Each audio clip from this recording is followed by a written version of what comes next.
Good evening, it's August 11th, and welcome to Cape Media News, your source for hyperlocal news that matters. I'm Lauren Williamson. The Cape Cod Baseball League playoffs have begun with Bourne, Hyannis, Falmouth, and Cotuit qualifying for the West, and YD, Orleans, Harwich, Brewster qualifying for the East. Each round of the playoffs will be determined by a series of 3 games. In round 1, Bourne overcame a 4-1 deficit during game 2 in walk-off style versus Cotuit, in a game that went into extra innings. They moved on to the West semifinal round without losing a game. Hyannis' offense took stride and made a short work of Falmouth as they scored 22 runs in 2 games, also not losing a game. YD was the only team to lose a game in the first round and still win.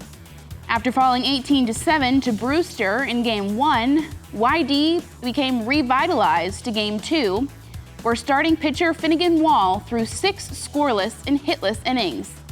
Game 3 went down to the wire as it was decided by 1 run. YD won 4-3 and advanced to the East semifinals. Orleans went on a roller coaster ride in round 1 as well.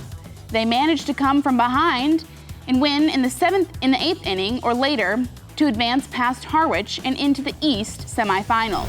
In round 2, Bourne and Hyannis had a rematch from last year's West semifinal round. Hyannis was able to close out game 1, winning 9-6. In a dominant game 2, Bourne forced a decisive game 3 by overwhelming Hyannis 13-3. Bourne sent 13 batters to the plate in the first inning alone. Nolan Sparks pitched 4.1 scoreless innings, and Anthony Figueroa provided 2.2 hitless innings of relief to earn the win. The Harbor Hawks managed to score in the 8th inning, but it was too little, too late, as the Braves' offense, including Kendall Diggs' 3-for-6 night at the plate, led them to victory. Orleans and YD bring up a rematch from last year's East Round 1, where YD ended Orleans' season. YD was heading into the 8th inning, up 4-1, with all the game's momentum due to 3 homers. But there's something to be said about those Firebirds in the 8th inning, because once again they exploded with a grand slam and RBI single, taking game 1 8-4. In game 2, Orleans defeated YD 4-3 to clinch their spot in the 2023 Cape Cod Baseball League Championship Series. Due to adverse weather, the much-anticipated Independence House International Festival, originally scheduled in July, has been rescheduled to this Sunday, August 13th. The festival, now held at Astleton Park, will coincide with Health Imperatives Immigrational Fair, creating a vibrant fusion of cultures and resources. Beyond showcasing diverse music, cuisine, and art, the festival offers a chance to connect with immigrant-friendly organizations, extending support across the community. Embracing all cultures, the event underlines the agency's dedication to recognizing and uplifting every Cape Cod community. Families can partake in the enriching experience, forging connections and celebrating unity in diversity on Cape Cod. The town of Barnstable is set to remove the aging wooden Centerville playground on August 19th and 20th. In collaboration with the Community Services Department, the DPW aims to ensure safety by closing the playground and parking lots during the removal. Recent evaluations revealed structural failures in the wooden play structure, prompting ongoing efforts for site improvement. For over 2 years, the DPW, Community Services, and the Centerville Playground Committee have worked on redesigns. Public input has been actively sought through information meetings and community comments. The next public meeting, scheduled for early fall, will unveil the final playground design and construction schedule. With funding from the Community Preservation Commission secured, construction of the new playground is expected to begin in spring 2024. August is Overdose Awareness Month. Culminating on August 31st with International Overdose Awareness Day, This annual campaign, marked by this symbolic purple ribbon, aims to combat drug overdose by spreading awareness, reducing stigma, and preventing substance-related harm. The local community is showing their support to the cause, as substance abuse is a rather pressing issue on Cape Cod. Police vehicles, including those from Dennis and Yarmouth PD, will proudly display purple ribbons throughout the month. One Yarmouth resident, Dawn Kendra, has taken a touching step to remember those lost to overdose. At the Yarmouth Town Hall, she planted 49 purple flags on the lawn, each one representing a life lost to the opioid epidemic since 2015. In a heartfelt Facebook post, Dawn thanked the town for their support and urged everyone to remember that those individuals were someone's children. The month-long effort will culminate in a local international overdose awareness event on August 31st at Smugglers Beach in South Yarmouth. The event will be at 5:30 p.m. and include resource tables, speeches from those who have lost family members to overdose, and a candlelight vigil and a sunset prayer. Attendees are encouraged to bring a beach chair and a large photo to be displayed, while candles will be provided for the vigil. August stands as a reminder of the importance of community support, empathy, and education in fighting the opioid epidemic. Eversource Energy has secured approval to establish a 4-acre emergency staging lot on their Yarmouth property. The designated area, located on Willow Street, will serve as a hub for crews and equipment during major storms. Traditionally, Eversource's storm response teams and vehicles were dispersed across regional parking lots, leading to logistical challenges. The new staging area will have the capacity to accommodate around 100 line trucks and various equipment, offering flexibility for immediate deployment and uninterrupted restoration work. Additionally, the space can be utilized as a temporary base camp, providing crews with facilities to rest, refuel, and continue their vital efforts. Previous storms on Cape Cod have prompted Eversource to bring in substantial resources, including approximately 700 line workers and 350 bucket trucks, along with support with personnel from other companies. The centralized staging area aims to optimize these efforts, ensuring smooth operations during these critical times. Cape Cod physicians Dr. Daniel Arnold and Dr. Anne Marie Kelly are pioneering a solution to soaring healthcare costs by introducing the Direct Primary Care Model, or DPC. Instead of the traditional fee-for-service structure, DPC provides a membership-based approach where patients pay a flat fee for primary care services, excluding insurance involvement. DPCs differ from the concierge model by solely charging the membership fee without additional membership insurance billing. This allows doctors to prioritize quality patient interactions over billing pressures. Doctors Arnold and Kelly recognized frustrations among patients and other physicians within the conventional system. At Dr. Arnold's practice, Veritas Direct Care in Hyannis, previously known as Primary Care of Cape Cod, patients have access to a physician of their choice, direct communication with that physician, and no limited number of visits or consultation with the provider. It may vary from clinic to clinic. Dr. Arnold says, quote, "The problem is if you're in the insurance model, you don't work for the patient. You work for the insurance company who pays you. In the current insurance model, Medicare model, or the government healthcare model, physicians are supposed to spend less than 7 minutes per patient, and that's just not appropriate."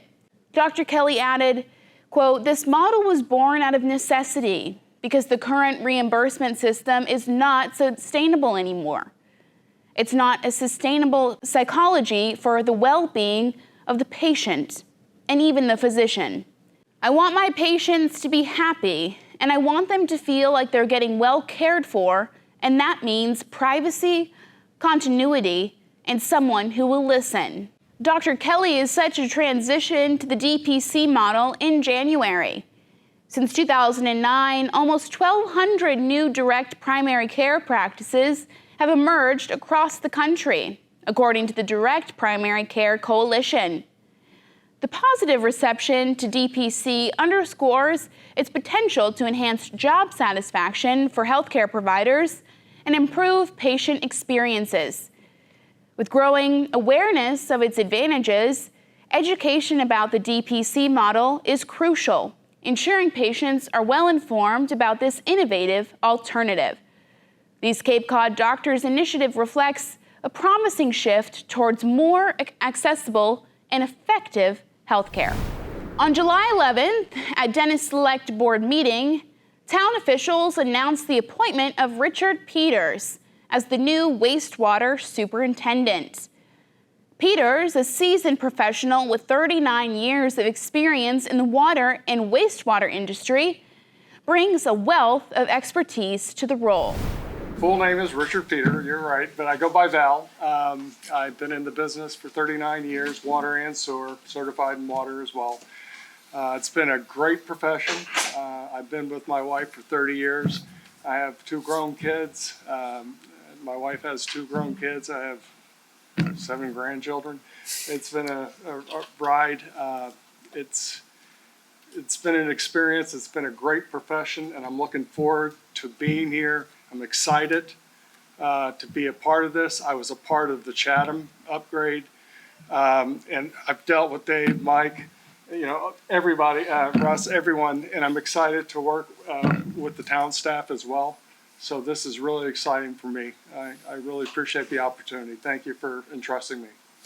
Well, I want to echo everyone's sentiment saying we're lucky that we to get you on board. We're thankful to have you here, and I know that having the right person running this, from a town's perspective, is very important, and we're thankful to have you. So we're glad. So thank you. And I'm looking forward to working with you, Dave. As water was the focal point of the town meeting, there were also highlights showing significant progress in the town's wastewater project. The project is a 40-year plan consisting of 8 phases that will install 100 miles of pipelines and 22 pumping stations. The project costs are estimated at $74 million for the collection system and $113 million for a water resource recovery facility, with a Phase 1 total cost of $187 million.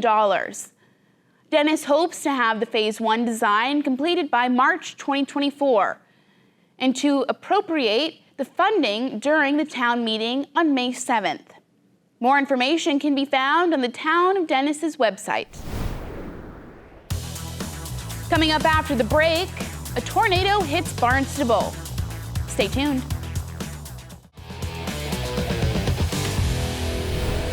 Welcome back to Cape Media News. I'm Lauren Williamson. Cape Cod was hit by severe thunderstorms on Tuesday, causing flooding across the region. First responders acted swiftly to provide aid and tackle the aftermath of the storm. A tornado warning was also issued.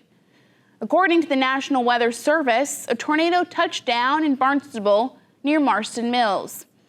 It was a small EF0 tornado, striking around 11:52 a.m. and lasted just a few minutes.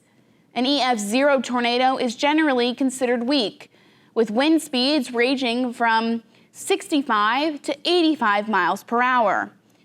The most significant damage occurred at an intersection of Race Lane in Osterville, West Barnstable Road, where an uprooted hardwood tree and a downed electrical pole marked the tornado's passage. This incident emphasizes the importance of heeding weather warnings and staying prepared. The biggest takeaway we like to have for especially our seniors in communities across the Cape is if you need to go somewhere, say whether it be you're evacuating to a shelter, you're going to a friend's house for a weekend, something happens, is don't forget your medications. So medication is the big one, and also don't be afraid to ask for help is another big one. The more we can get folks to sort of build a support network, talk to friends, talk to neighbors, talk to family members. If you have alternative places to go rather than regional shelters or places in the community, the better off you're going to be, the more comfortable you're going to be, and the less scary it's going to be. As Cape Cod is susceptible to a range of weather-related challenges and hazards, residents and visitors alike are reminded to remain vigilant and stay prepared for the Cape's ever-changing weather conditions. For more information on how to stay prepared, please visit ready.gov or barnstablecountyhealth.org. The ponds in the Mid-Cape area are currently harboring a hidden danger that's forcing swimmers to stay away. This month, residents of the Mid-Cape area have been confronted with a concerning issue, as at least 5 ponds have been closed due to the presence of dangerous toxins in the water. What might look like a captivating display is, in fact, a result of cyanobacteria, often referred to as a blue-green algae. To help us understand more about this situation, we spoke to an expert from the Association to Preserve Cape Cod. Cyanobacteria are organisms that have cells and they photosynthesize. We are very grateful to cyanobacteria. They were the first life forms that we know of on the planet. And so the oxygen that we have in our air is a result of these bacteria. There are many kinds of cyanobacteria, and just a few of them are harmful, and they are harmful because of the toxins that they produce. If you live on a pond that has a cyano bloom, you are concerned. Right. It's not a good place to swim. It's not good for your pets because the toxins, the liver toxins and the nerve toxins, particularly for dogs, they aren't like humans. We look at it and go, no, I don't want to go in there. The dogs are like, it's water, I'm going to go in. So it can be harmful. What causes the blooms that we're concerned about is an excess of nutrients and increased temperatures, so that they tend to thrive when you have nutrient-rich waters that are calm and warm. And so the blooms tend to happen in the warmer seasons. Nutrients have lots of sources. You have natural sources where leaves fall into the water over time. So a normal pond over time will have more plant life in it, and nutrients will gather.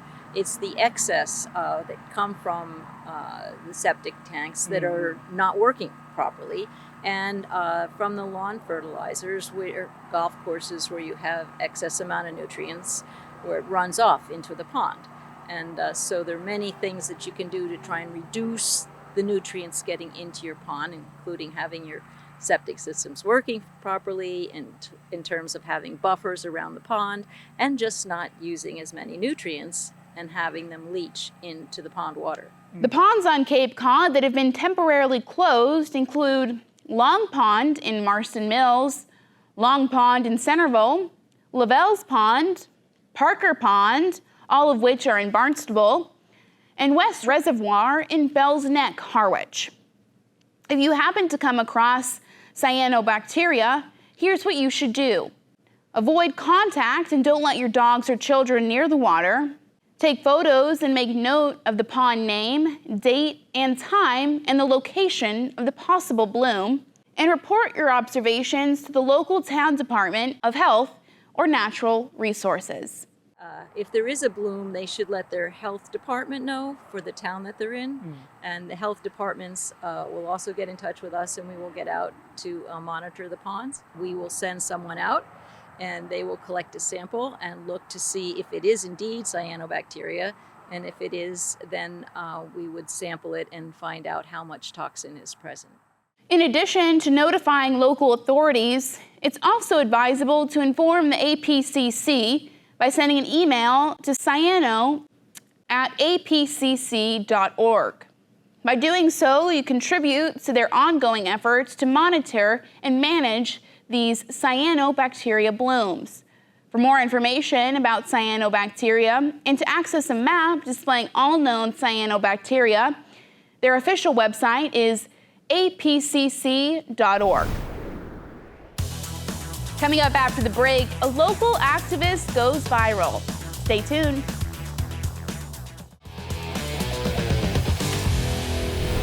Welcome back to Cape Media News. I'm Lauren Williamson.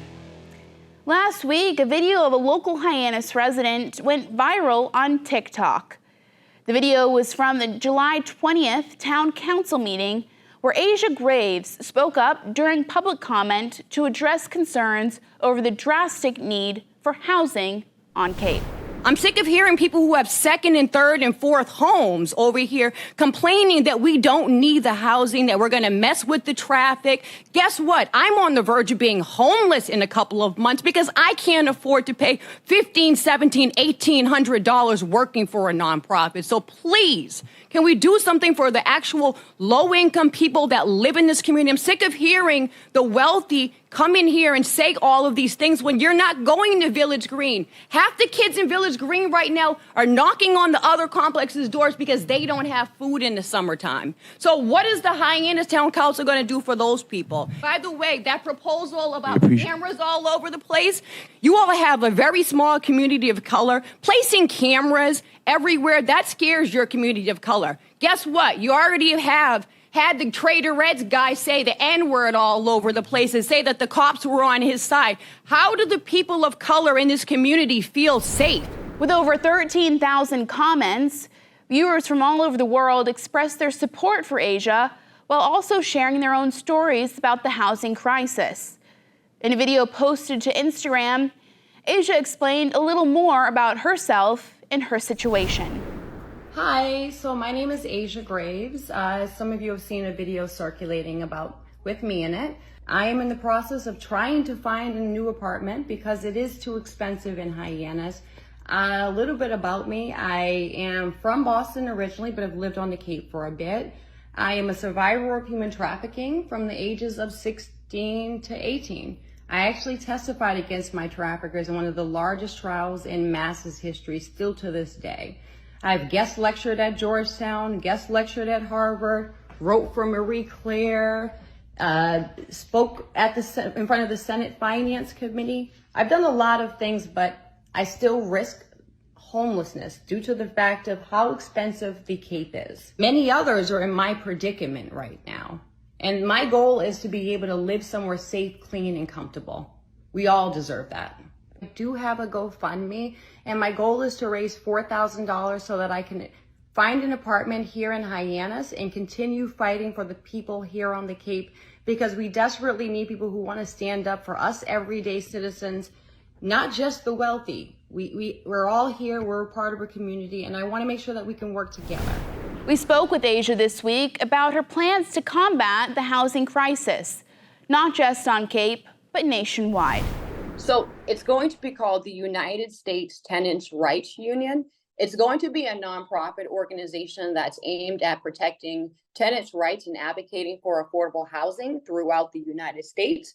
And our mission is going to be to prevent housing instability, increase the number of affordable units on the market, and ensure access to low-income Americans making under $100,000 a year. Additionally, one thing that for myself and others, I'm sure any renter, particularly in Massachusetts, is aware of, those stupid broker fees, particularly if you find a unit on Craigslist and you're paying for a broker fee just for that. So the goal will be to work on eliminating brokers fees that burden tenants unfairly. And of course, we're going to achieve these goals by doing legal representation for tenants who have housing issues. The way that I'm planning on making sure that this gets done. Again, I already mentioned basically helping by providing legal assistance to tenants who are struggling with unfair rent hikes, which I've been replying to the comments online. And one thing I've seen as a common thread is tenants mentioning how their rent went from $1,500 to $1,900 within 2 years, but they haven't made more money. Yeah. So that to me is one thing that we have to address. And then, of course, we have to advocate for affordable housing by lobbying politicians nationwide to pass policies and legislation that's going to promote the development of affordable and particularly workforce housing. I'm seeing a lot of affordable housing being in the works, but workforce housing is desperately needing all around the country, because once you price out of low income, where do you go? And it keeps tenants trapped in a vicious cycle, because If I make an extra $100 a month, I'm kicked out and I'm homeless. So what motivation do people who want to get ahead have to leave those units? That's a big issue. And then if we had more workforce housing, we can work on housing more of our unhoused population at a faster rate. And then, of course, making sure that we educate tenants. So a worldwide campaign on educating tenants on their rights, responsibilities, as well as telling them about existing home housing programs, whether it's buying a home and things of that sort, going over the first-time home buyers program and making sure that they have access to funding to do that, as well as providing workshops, webinars, and other programs and knowledge that we can provide through social media. And the reason being is because the majority of Americans are spending more than 30% of their income towards housing. Politicians don't seem to want to talk about this, though. It seems like they want to make it as if everything is okay. Yes, our economy is all right, but if you have a permanent underclass that can never get ahead, we need to start asking these politicians. This is not a Democrat or a Republican issue. This issue impacts anyone who is not a millionaire, because even people that have a second home as of right now, or even sometimes people who have a house that they're using for investment, one wrong incident that happens, whether they get cancer, have to go to the hospital, they could lose everything and be homeless, just like the average working class person. So this impacts all of us across party lines. And I think we need to start saying, hey, politicians, stop distracting us with cultural, social, divisive issues and focus on the issues that impact all of us, like higher wages, healthcare, clean water, making sure that your vote actually is counted. So therefore, it starts with your local politicians and getting involved and attending every meeting that you can. Thank you for joining us this evening. If you have a story you'd like to see covered, send us an email at newstip@capemedia.org. Remember, guys, this is our last week in the channel spot 99. Next week, we will be switching over to channel 26. But keep watching us on Apple TV, Roku, and Fire TV. For Cape Media News, as always, I'm Lauren Williamson.